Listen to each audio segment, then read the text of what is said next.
Este lunes, Inglaterra eliminó las últimas restricciones legales para combatir la pandemia de coronavirus. El uso de mascarillas ya no es obligatorio en locales como restaurantes o pubs. Eso en momentos en que los contagios diarios continúan rondando los 50.000 en el país.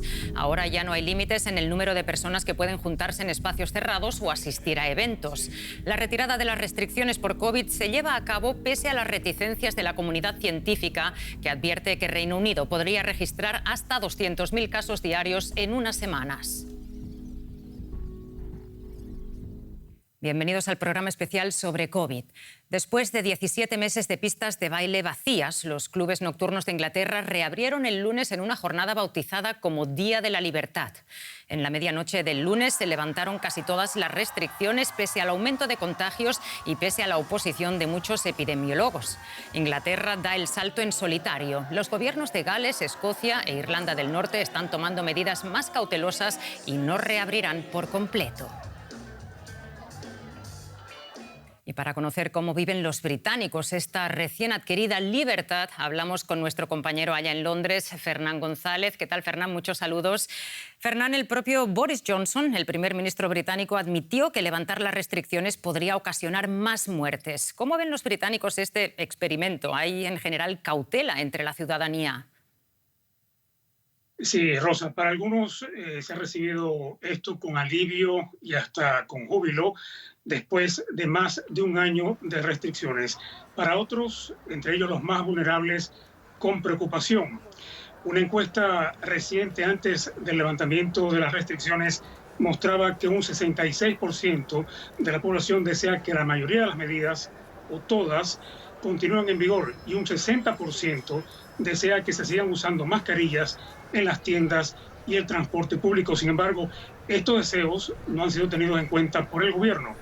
Hoy en el metro y autobuses aquí en Londres se observan personas sin mascarillas, aunque el alcalde de la ciudad, a contrapelo con lo que dice el primer ministro, insiste en que su uso continúa siendo obligatorio en el transporte público. La realidad es que muy pocas veces las autoridades hacen cumplir las reglas. En muchas tiendas y supermercados las mascarillas brillan hoy por su ausencia. Fernán, tan solo un día después de levantar las restricciones, el primer ministro anunció que a partir de septiembre se necesitará la pauta de vacunación completa para entrar en las discotecas, es decir, un paso adelante y otro atrás. ¿Es un quiero y no puedo por parte de Johnson? Así es, y creo que refleja en buena medida que el primer ministro se prepara para lo que podría ocurrir, según han advertido sus asesores científicos. Es decir, un aumento considerable de contagios de COVID y de hospitalizaciones que podría incluso llevar a una reintroducción de las restricciones. De hecho, ese incremento de casos ya está ocurriendo, sobre todo entre hombres jóvenes, lo que podría estar relacionado con la asistencia a partidos de fútbol durante el reciente torneo de la Eurocopa. El problema es que Johnson, entre la disyuntiva de retornar o no retornar a la normalidad, ha optado por lo primero para dar un respiro a la economía, aunque sea temporal. Están por verse las consecuencias. Un ex asesor de Johnson dice que el primer ministro rechazó endurecer las restricciones porque solo fallecían ancianos. ¿Qué hay de estas graves inculpaciones y cómo pueden afectar a Johnson? Sí, no es la primera vez que Dominic Cummings, ex asesor y hombre de extrema confianza de Johnson, en un tiempo lanza acusaciones contra el primer ministro después de haber perdido su empleo en Downing Street. Sin embargo, estas son algunas de las acusaciones más serias porque ponen en entredicho no solo la idoneidad de Johnson como jefe de gobierno, sino su propia humanidad y su buen juicio. Lo cierto es que una buena parte del público británico, Rosa, se ha hecho insensible a este tipo de revelaciones sobre el primer ministro. Además, Cummings no goza de mucha popularidad. Fue el quien arrogantemente violó las restricciones de COVID el año pasado con un viaje fuera de Londres. Y hoy se le percibe como alguien que intenta hacer daño con rencor a su antiguo jefe. No obstante, la popularidad de Johnson sí ha mermado considerablemente en los últimos meses y se acerca al segundo aniversario de su llegada a Downing Street este sábado con solo un 38% de aprobación en los sondeos de opinión.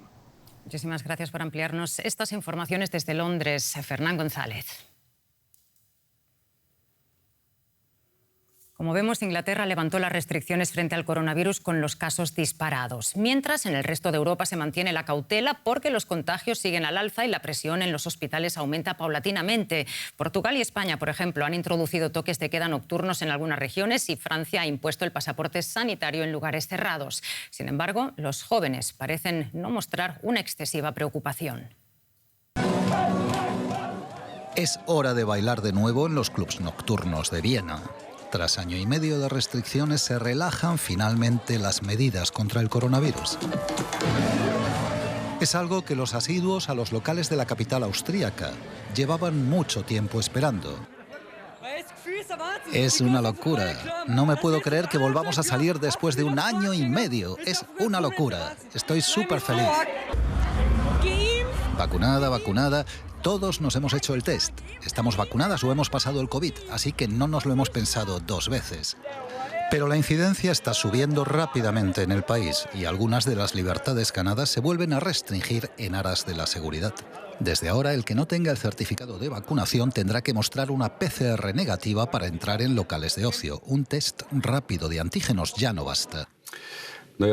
Tenemos cifras de contagios en alza y cifras descendentes de vacunación. Eso es un hecho. Aún tenemos margen para apretar ligeramente las tuercas y tomar medidas muy específicas, no como en Holanda, donde ya se están apretando mucho las tuercas. Creo que es el momento oportuno para hacerlo. En Países Bajos, el índice de contagios se disparó de forma dramática tras el relajamiento de las medidas. A principios de mes, en un festival de música en Utrecht, 1000 personas se infectaron en una sola noche. Las restricciones que se han reintroducido son mucho más estrictas que en Austria, especialmente para grandes eventos y la industria de la hostelería. Los países europeos se debaten entre levantar restricciones, como veíamos en el caso de Inglaterra, y reforzar las medidas para prevenir la expansión de la variante Delta. Preguntamos por la opinión de un experto. Daniel López Acuña es epidemiólogo y exdirector de Acción Sanitaria en Situaciones de Crisis de la Organización Mundial de la Salud. Encantada de tenerle con nosotros, señor López. Dígame, ¿es sensato desde el punto de vista del epidemiólogo levantar las restricciones en estos momentos como está haciendo Reino Unido? No, desde mi punto de vista es una temeridad desde un ángulo epidemiológico. Es una decisión que obedece fundamentalmente a una lógica política, pero que pone en entredicho, pone en riesgo la seguridad sanitaria y corre el riesgo de producir un repunte notable de casos y una saturación de la infraestructura sanitaria.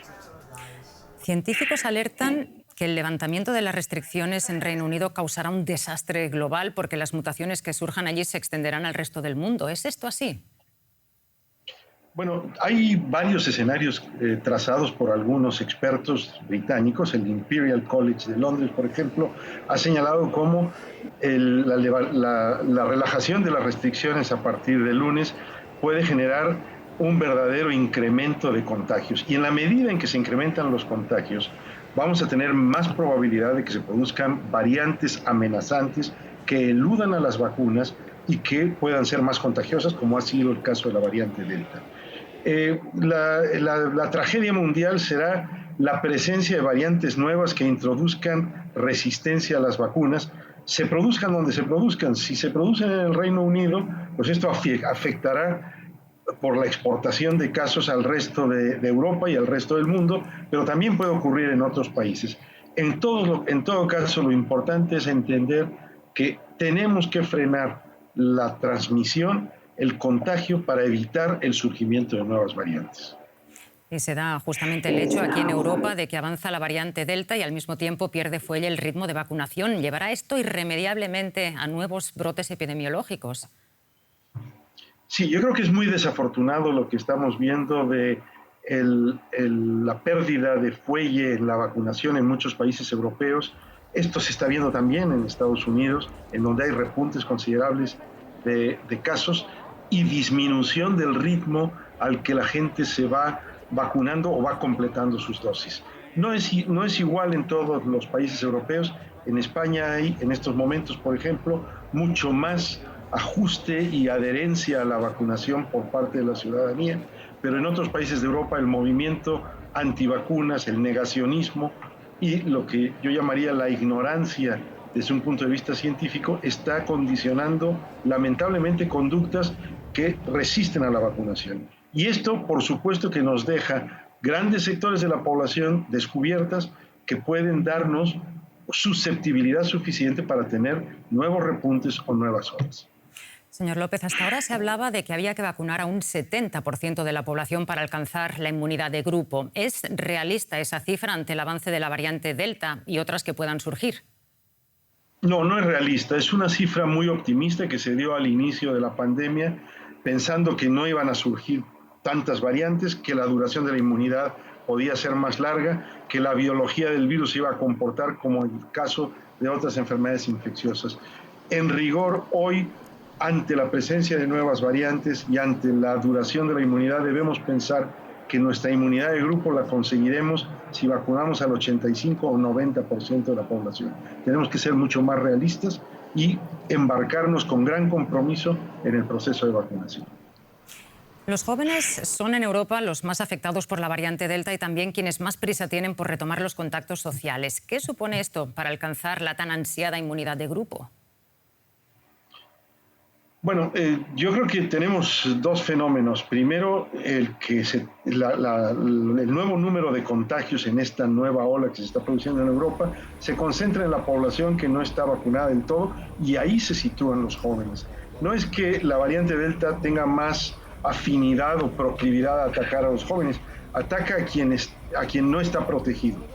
Pero la realidad es que lo que tenemos es una falta de conciencia de que tenemos que tomar medidas restrictivas para evitar los contagios y estamos pensando que únicamente con la vacuna vamos a remediarlo todo. Tenemos, como lo señalaba anteriormente, que entender que para la inmunidad de grupo necesitamos vacunar mucho más, pero también necesitamos que se reduzca la incidencia para que se reduzcan en gran medida la probabilidad de tener variantes nuevas que eluden a las vacunas. Doctor López Acuña, muchísimas gracias por esta entrevista. Encantado, con mucho gusto. Y hasta aquí nuestro especial sobre COVID. Gracias por acompañarnos.